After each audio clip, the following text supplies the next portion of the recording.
clock has started. Yes, sir. Reading you loud and clear. Roger roll, Discovery. Discovery, roger, very Well, thank you, Andrew, and welcome to the November 7th, 2018 edition of Space News. This is Peter Aylward, and once again I have Michael Abdullah and Angelo De Grazia with me from the Space Association. Welcome, gentlemen. G'day, Peter. How you going? Great. Good evening, Pete and Mike, and welcome all. Fantastic. We're going to jump into some more Australian space news. The Australian Government has approved the Australian Space Agency's charter to support development of national space priorities. The charter, released during the week, specifies that an independent skills-based advisory board will provide advice to the agency head, Dr. Megan Clark. Minister for Industry, Science and Technology, Karen Andrews, says the charter builds on the establishment of the Australian Space Agency to advance the space industry and create more local jobs in the sector. The charter provides a high-level strategic overview of the agency, laying out approved governance arrangements, including purpose, responsibilities and roles of the heads of agency and the advisory board. Consideration will now be given to progressing arrangements for the appointment of members to the agency's advisory board and industry forum. 3 consultation groups will ensure that the agency is informed on relevant issues and so is able to provide one voice for the civil space sector. These are the Australian Government Space Coordination Committee, the Space Industry Leaders Forum, and the State and Territory Space Coordination Meeting. Expert review groups will be formed as needed. The charter is available on the Australian Space Agency's website, space.gov.au. And I guess they'll probably be calling on us 3 to join their council, gentlemen. Do you think? I think we're well and truly qualified. An expert review group, is that what you're saying, Peter? That's it. I hope it comes with a big fat salary to boot. All right, moving across the ditch over to New Zealand, Fleet has joined the manifest for Rocket Lab's next launch. Fleet, an Australian company planning a constellation of small satellites for Internet of Things application, said it will launch 2 CubeSats on Rocket Lab's next Electron mission, dubbed its business time and scheduled for November. I think the launch window for that opens on the 11th. Flavia Tata Nardini, the CEO of Fleet, said her company built the satellites in just a month after learning about the launch opportunity. The company has other satellites awaiting launch on Falcon 9 and PSLV missions. Still with Rocket Lab, and as I just mentioned, the launch window for its next mission opens in mid-November.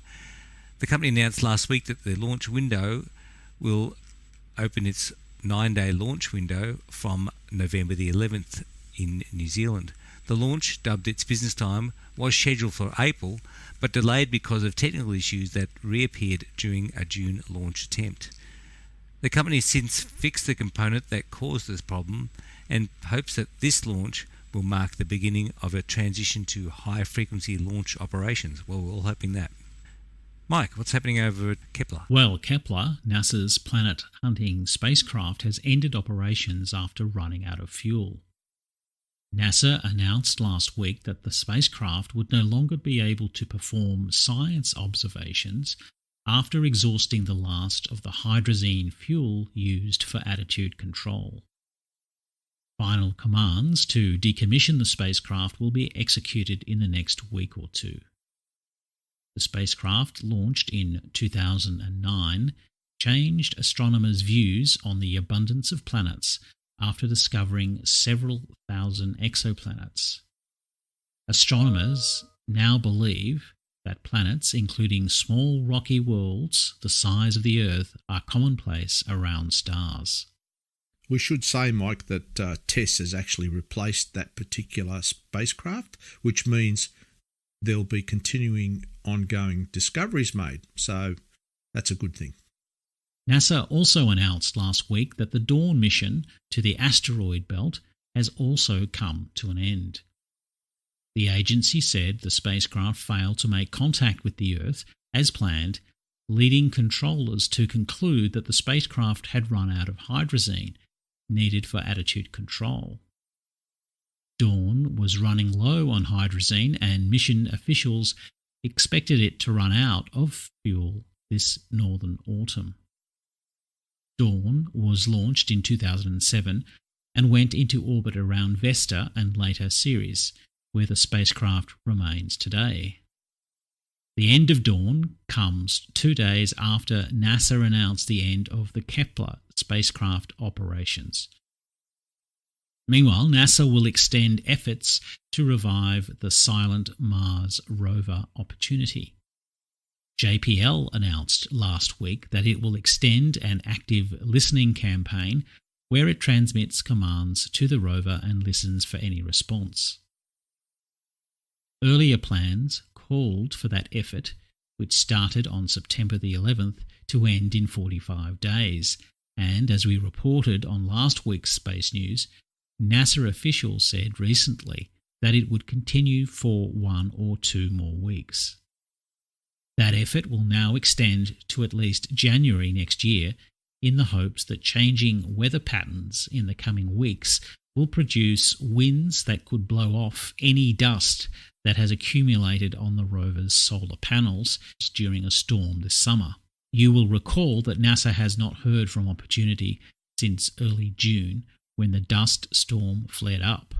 Okay, some US Air Force news.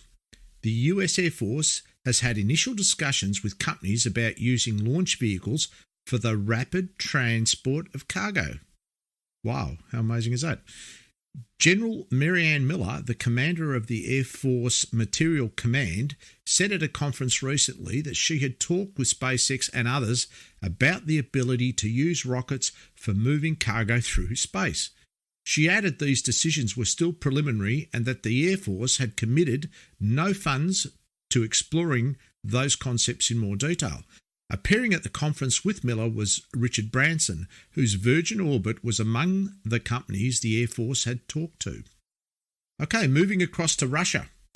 Arianespace says its Soyuz launches are not affected by the Soyuz MS-10 launch accident earlier this month. The company said last week it's moving ahead with its next Soyuz launch from French Guiana of the MET-OP-C weather satellite scheduled for November 7. The launch is the second of at least 3 planned before the Soyuz rocket is used again for a crewed mission. Meanwhile, earlier in the week, engineers were planning to partially disassemble the Soyuz rocket before its launch next month to look for any issues similar to the one that failed earlier this month. A Russian industry source said that the workers were going to remove the 4 side boosters of the Soyuz FG rocket currently scheduled to launch a Progress cargo spacecraft to the International Space Station in mid-November. The failure of one of those side boosters to separate properly, possibly because it was improperly installed, was speculated to be a cause of the Soyuz launch failure early this month. Later in the week, it was announced that a faulty sensor was the likely cause of the failed Soyuz rocket to the International Space Station 3 weeks ago. Sergei Krikalev, the head of Roscosmos' human spaceflight program, said that the malfunctioning sensor was part of the system used for jettisoning the side boosters of the Soyuz rocket. One of those side boosters failed to separate cleanly during the October 11 launch, damaging the core stage and forcing the Soyuz MS-10 spacecraft to abort and make a landing in Kazakhstan. Dramatic footage of the launch, ascent and booster separation was released during the week, clearly showing the moment when one of the side boosters made contact with the center core or second stage. Russian officials then said that they were ready to resume crewed Soyuz launches in December after tracking down the cause of the launch failure. Investigators confirmed that a side booster failed to separate properly because a sensor was bent by about 6 degrees when the booster was installed on the rocket. The booster collided with the rocket's second stage, sending it into a tumble and forcing the Soyuz spacecraft to abort. The Accident Investigation Commission said that it has developed new guidelines and checks to ensure that future Soyuz rockets do not run into similar problems. 2 Soyuz rockets planned for upcoming launches this month will be reassembled to check for similar defects, as we said before. If those launches are successful, the next crewed Soyuz launch of the Soyuz MS-11 spacecraft is scheduled for December the 3rd. Can't come too soon for the sake of keeping the ISS manned. So that's good. Michael. Well, moving to China, Landspace failed to become the first private Chinese company to reach orbit last week. The company's rocket lifted off from the Jiuquan Satellite Launch Center last weekend. However, a problem with the rocket's third stage prevented its payload, the Weiler-1 small satellite by China Central Television, from reaching orbit. Landspace was one of a number of companies bidding to become the first private company in China to place a satellite into orbit with this launch. As reported previously on Space News, several other companies are also developing orbital launch vehicles, including OneSpace, which is planning its first orbital launch by the end of the year. Looks like the race continues for private space in China. Later in the week, Chinese company Landspace said a reaction control system probably likely caused the failure of its first orbital launch vehicle. The company said its rocket suffered a leak in the reaction control system in the third stage of the rocket, leading to a loss of attitude control more than 6 minutes after its liftoff. The rocket reached a peak altitude of 337 kilometres before plunging back to Earth over the Indian Ocean. Landspace won praise for its rapid and open investigation into the launch failure. Meanwhile, another Chinese company has developed a vertical takeoff and landing technology demonstrator. Link Space said its RLV-T5 vehicle will be used to test the ability to take off and land vertically under rocket power, setting the stage for a more advanced vehicle, the RLV-T6, which will make suborbital test flights in 2019. Link Space plans to use that technology on its New Line 1 small launch vehicle, whose first stage is intended to be recovered and reused. That vehicle is scheduled to begin launches in 2020. Okay, back to the USA. SpaceX shook up the leadership of its Starlink broadband satellite constellation program earlier this year in an effort to accelerate progress. It has been revealed that during a June meeting at a SpaceX office in Seattle, the company's CEO, Elon Musk, reportedly fired at least 7 members of the Starlink senior management team. Those fired include executives who previously worked for Microsoft and Google. SpaceX launched 2 prototype Starlink satellites called Tintin A and B in February, and Musk is seeking to start launching operational satellites in mid-2019, a faster schedule than what the former managers had proposed. Wow, tough guy. Whew. Anyway, Peter. All right, finally this week, lunar samples returned to Earth by Soviet spacecraft decades ago will go up for auction for the second time. Sotheby's will offer for sale 3 pebbles returned to the Earth by Luna 16 spacecraft, the first Soviet lunar sample return mission in 1970.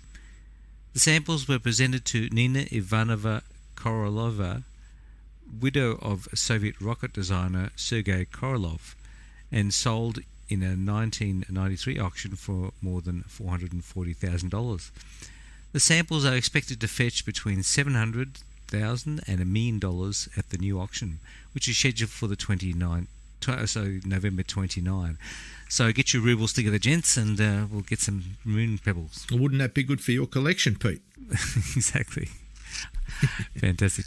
Thank you, gentlemen. That's it for this week, and we'll take it back to you, Andrew. See you next week.